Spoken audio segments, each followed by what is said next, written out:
Greetings, my friends. Reformed Stoic here, back with another video. So I'm going to try to be really sensitive here and mature. It's going to be a little bit hard because I just absolutely just engorged myself on fast food. I'm about to pass out. But let's get serious here because this is a serious topic. And I didn't even know if you're allowed to make videos on this as like a regular person. I feel like I searched my thoughts on school shooters, and everything that came up was news. And then eventually I found some like really popular grifter channel. So I get the idea that, maybe you're allowed to talk about it. So I'm going to go ahead and talk about the school shooter phenomenon because I just feel like I have maybe a unique perspective on this. Not incredibly unique, but maybe a little bit different. I see a lot of people blurting things out in comment sections in these news clips, of which there are a lot of. There are a lot of news clips, and that's probably where I'm going to start, is that I find it troublesome that this has become a thing, like, oh, this is the next school shooting, and here's the news cycle, and there are just hundreds and hundreds and hundreds of news clips, and then they go interview the students, and they're doing that right now. It's very strange to me, I think. And this was a similar problem they had with the serial killers, where what's happening is your potential school shooters who are out there, they're very aware that this is a way to get attention. And of course, people are saying, oh, it was evil and horrible, and the shooters oftentimes survive. This shooter is alive and is going to be looking at a lifetime prison sentence, I imagine. But these people are... Well, I'm not going to go into what I think the mind of a school shooter is like just yet. But to start, they're looking for attention. They're looking to send a message. And that message is being sent. I think back to the Unabomber. He had to make threats to get his manifesto posted. And these shooters, like, I don't think this last one in Georgia had a manifesto, but their manifestos are pretty much guaranteed to get posted, and it gets tons and tons and tons of media attention. And, the news, their heart's not in the right place. They're just looking for the next big story. And it's almost like there's this entire shooter economy that has developed off of this school shooter phenomenon or mass shooter phenomenon. But, and people want to be aware, people want to know that these things are going on, but maybe it would be a better idea if it wasn't sensationalized that way. And that could maybe be something they change to where it's not like a way for people to get famous. It doesn't make the shooter infamous, and it's not this thing where, like, all the kids in the school get interviewed and then they go on tour, and it just ends up being this strange thing that's maybe insensitive to some of the people who died. Maybe it's a little bit insensitive for the kids in the classroom.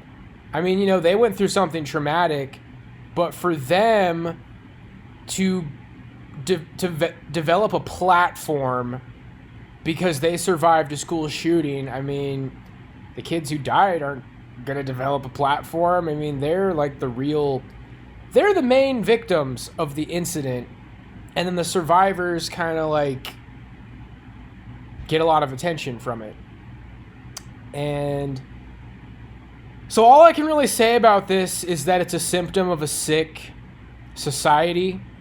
If you think about a country as a living organism and all the people inside it as like, you know, the cells or the bacteria or just kind of the like the systems of the body, and you could maybe see like cities as organs, and you can kind of break the society down as like the insides of one living organism. And a phenomenon like this could be seen as like a virus or a cancer or something harmful, you know. Oftentimes sickness is your immune system. Like when you get sick, your immune system is fighting something off. Or there's particular things like rheumatoid arthritis where your immune system is incorrectly attacking something or misfiring.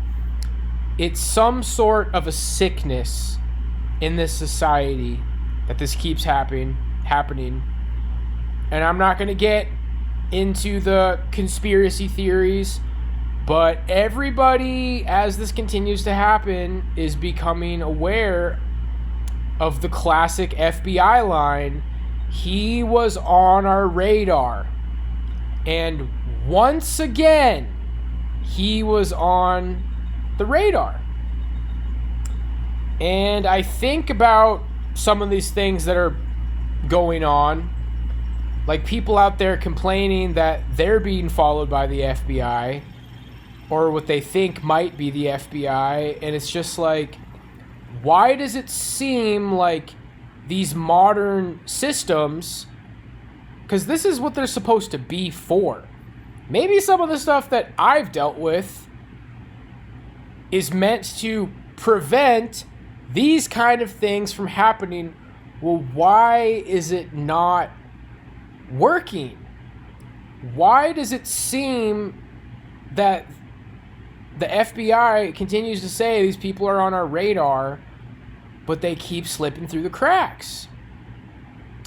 And, you know, following that line of thought, that could lead to more conspiracies because, like I said earlier, there's this shooter economy. When something continues to happen for a long time, it creates an economy based off of it. And maybe they don't want this shooter economy to go away. And everybody gets something from it. And I don't think it's insensitive to the victims to say these things. In fact, what's insensitive to the victims is to do some of these things that this shooter economy does, like the news media interviewing all of the kids, and, you know, this shotgun blasting news media making this story like go absolutely viral every time it happens, to where everybody's like, oh, another school shooting, let's check out all the news clips. And, you know, the news is benefiting from it. It seems like the politicians can benefit from it. It seems like maybe somehow the FBI is benefiting from it, to where maybe that's why the FBI could be letting some of this happen. And there's people out there who think that the FBI maybe even is pushing it to happen. Now, I'm not saying that's what's happening. Now, this is where people might come in. How dare you? How dare I expose the news media for grifting off of innocent lives being taken? How dare I expose the FBI's continued failure to actually prevent mass shootings from happening? How dare I talk about how, you know, some people are like building careers based off of the fact that they are a survivor in these events, where, you know, some people died. You know, like there's some people who lost their lives and their families are absolutely devastated. And then, you know, some of the kids who saw something traumatic are touring and making money and writing books and building a career all of the sudden. So that's just like noticing this, what I call the shooter economy. Now, as far as like what causes these shooters, look, there's a clip of me. I've been addressing this stuff a lot lately. I guess you could say I'm going through my lowlights one by one and then talking about things kind of relevant to those subjects and trying to give you my real thoughts. Because I want to have a clean slate. I'm never going to have a completely clean slate, but, you know, nobody's liked by everybody. And there's a distasteful clip of me saying something very off color about school shootings. I'm not going to fully go into what I said, but what I will say is that it was a very distasteful way to talk about how bullying is relevant to it. I believe that what might cause a lot of these kids to do this has something to do with bullying, not fitting in, feeling isolated. And I said something very insensitive relative to that. And I'm not going to say my heart was in the right place, but it was a very poor judgment way of talking about how bullying is involved. And it's a tragedy because, you know, once this happens, once these shootings happen, this person goes from somebody who had some dark thoughts to a vicious criminal who has taken innocent lives. It's over at that point. It's over for that person. That person's family is ruined and their reputation is ruined. This guy's dad went to prison. I'm sure all these details, or he's arrested. I don't know about going to prison, but apparently he's going to be getting charged with secondhand manslaughter, or he's getting charged for what his son did. And it's just, it starts out that these people are having a bad time. And I can't guarantee that that's the case, but, you know, there's all kinds of details on, like, the Columbine shooting. And, you know, these kids kept a diary, and they developed, like, a disgust for people based off of some kind of mistreatment, okay? And now this is another point where people might jump down my throat. I'm not defending anyone. Once these people do this, they're a horrible person. But 24 hours or a week or a month or 6 months before they did this, they were a disturbed child who had a hard time fitting in, who was not doing well socially. And one of the first things that came to mind is, I'm always talking about these teen movies, right? I made this big rant about like the false ideas that were put in 90s kids' heads about how society is based off of these movies. But then there's movies like Mean Girls. I think of a movie like Mean Girls. Mean Girls is giving you a pretty realistic look at what high school is like. The cliques. What's her name? Lindsay Lohan. You know, she starts out, she doesn't have any friends, and she's shy, and she's eating lunch alone in the bathroom. Like, Hollywood knows the reality of high school. Like, we seem to all know the reality of high school. And maybe as these, in a time when people are scrambling, trying to figure out how to start preventing these school shootings, maybe it's time for the high school social structure to change. And it's probably not ideal. You know, people have seen it in the past as a rite of passage. You go through school, it's a nightmare. Some people are popular, some people aren't. Bullying is natural, but it's this necessary process and rite of passage to prepare you for the world.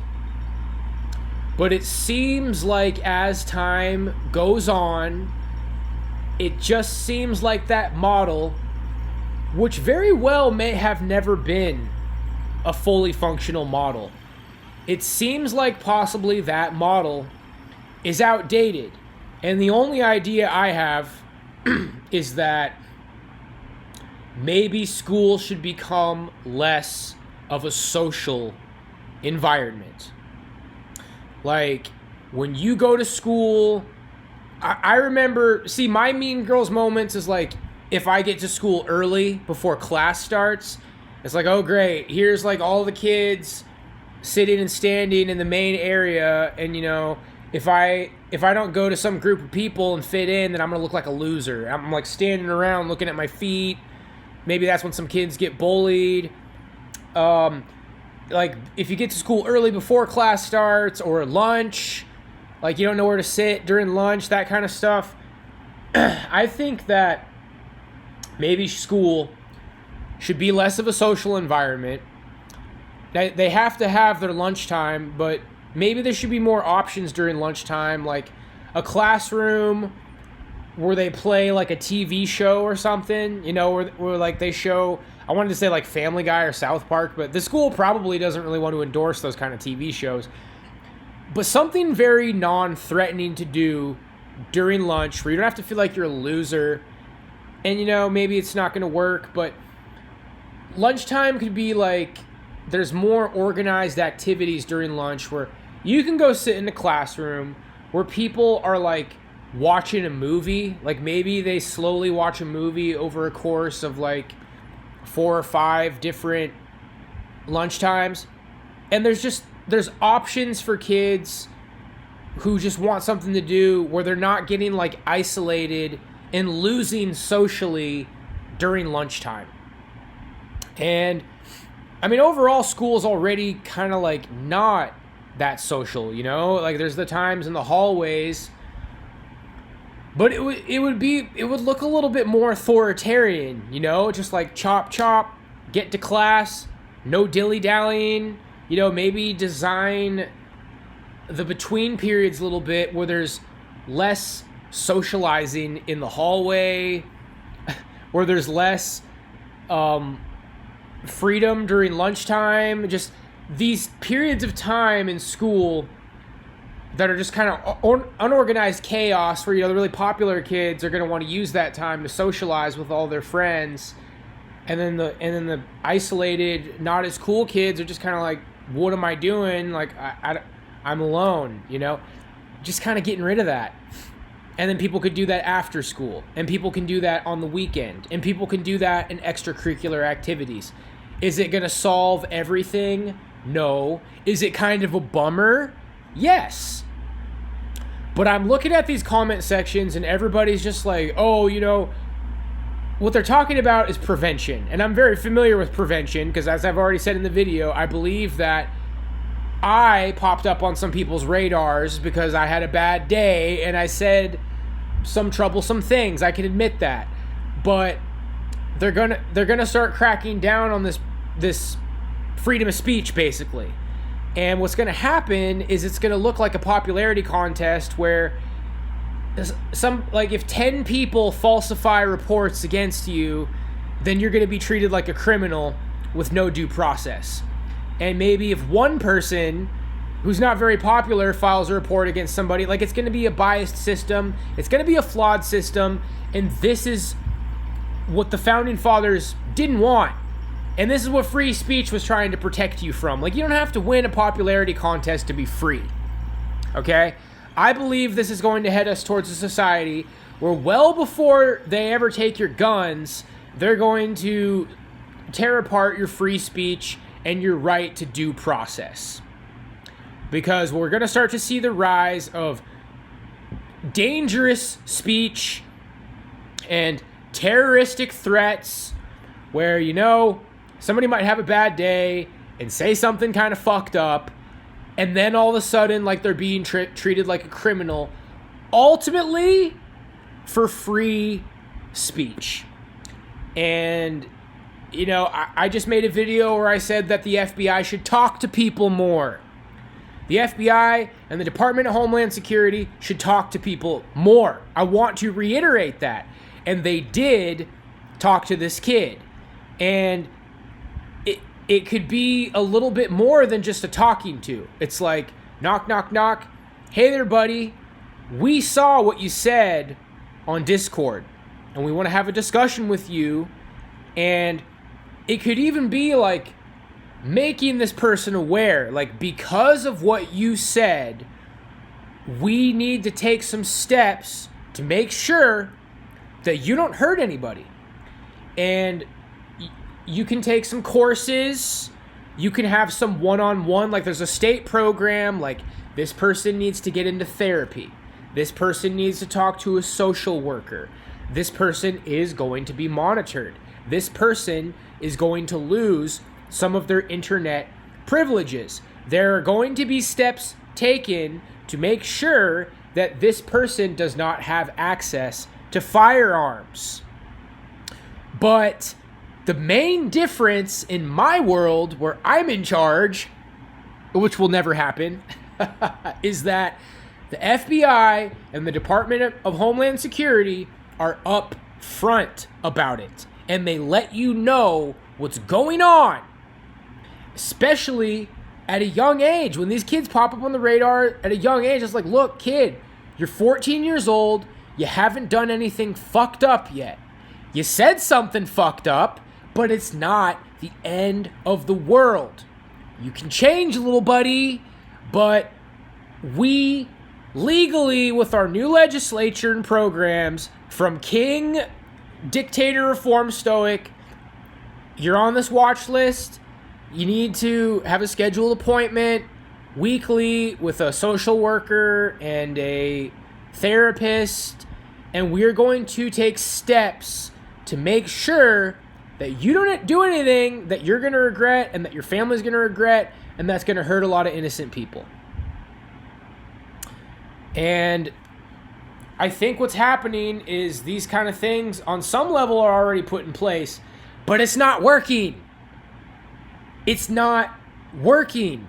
How does the FBI continuously say that these people are on their radar?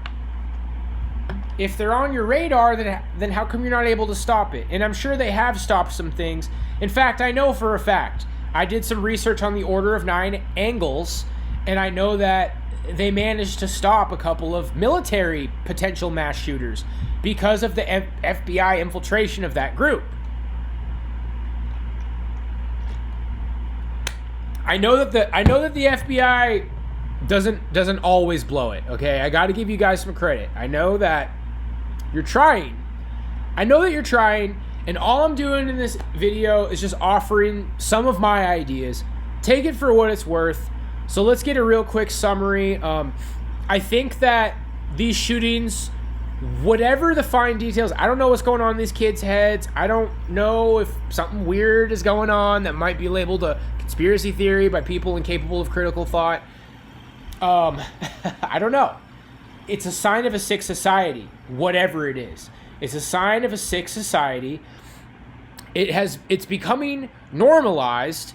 And it's like, oh, wow, the next shooting happened. Gee, what was that? Like, it's been a week? It's like, well, let's watch all the news clips, and I wonder who the next David Hogg is going to be. Can't wait to buy his book and see him on Ellen DeGeneres and Oprah. You know, it's like there is a school shooter economy, which kind of makes me think people are kind of used to this happening, and it seems like maybe people don't want it to go away.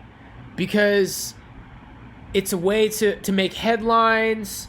It's given the news people their work. It's given the FBI work. You know, I don't know everything about how the system works, but it does seem like a lot of legislature starts to get talked about when these things happen. Well, as someone who thought that maybe I'm not even allowed to make this video and maybe I'll take some sort of a strike for making it, these are my thoughts on what kind of legislature should be put through. I think that school should become less of a social environment to where, you know, lunchtime, before class starts, there should be safe spaces, more or less, where it's like, hey, you don't know where to sit in the beginning.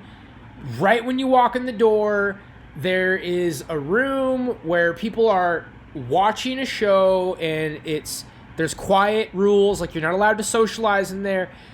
If you don't have friends, you can go in there and you can watch Family Guy before school starts. You can watch whatever, because it's probably not going to be Family Guy, but for the sake of this, that's the example. You can go watch movies and Family Guy during lunch. You can go watch Family Guy and movies before class starts. And they even have stuff after school where it's like, you know, maybe it would be better if you were a football player or a cheerleader or like chess club, but maybe they just have like some extracurricular stuff after school where it's like, hey, you need to be somewhere where you're not being judged and forced to socialize, but you can just be and it's okay and you're kind of around people and it's not the end of the world, you know? I mean, that's my big idea is like, at best, you offer these spaces for kids to kind of mitigate the, oh, I'm a loser and I'm alone during lunch. And at worst, you have these more authoritarian, strict policies in school where it's like, you know, lunchtime, in between classes in the hallway, where the girls are putting on their makeup and the football players are leaned up against the wall looking for kids to throw in a trash can. The stuff that everybody knows happens because you see it in movies. We all agree that this is culture and super bad. Like, hey, pussy, you know about the party this weekend? You're not fucking going. Everybody knows that this is how high school is. And traditionally, it's been a rite of passage. In light of this last decade or more of school shootings, maybe it's time for it to come to a stop. And it's like, that's radical. Well, everybody's talking about something radical. I think this prevention stuff is radical because it's not really fair for people because there's these wacko shooters for somebody to have their free speech taken away, for somebody to be treated like this potential criminal because of these kind of gray areas. It's like, this person didn't threaten to shoot up a school. They were angry and they said something like, you know, a little bit extreme, but they were angry and people used to do that all the time. It used to just be called being edgy, and freedom of speech starts getting cracked down on. But at the same time, there are still prevention speech monitoring things in place. Somebody makes a report, it's investigated. It's like, yeah, this person said something really fucked up in a Discord. FBI knocks at the door. Hey there, little buddy. We saw what you said on Discord.